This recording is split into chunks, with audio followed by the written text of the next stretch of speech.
How to create Gmail and Google account. Hello everyone, this is Max. Welcome back to another tutorial video. So let's start without wasting any time. So first method is open up Gmail application. Now tap on profile at the top right corner. Now simply tap on add another account.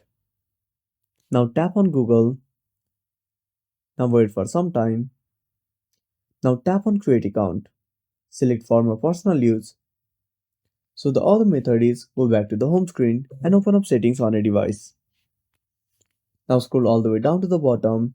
Now tap on Google. Now tap on your account. Now click on add another account. Now tap on Google. Now simply tap on create account. Now select for more personal use. Now enter your name, enter your surname and click on next. Now enter your date of birth. Now once you're done, simply tap on next.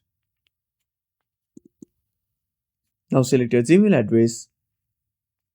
Now tap on next. Now create your password. Now enter your phone number. If you don't want to, simply tap on next. Now click on next. Now scroll down and click on I agree. Now wait for some time. Open up Gmail on a device. Tap on the profile icon at the top right corner and switch to your Gmail account. And that's it. Thanks for watching. Make sure to subscribe our channel and hit the bell icon. See you in the next video.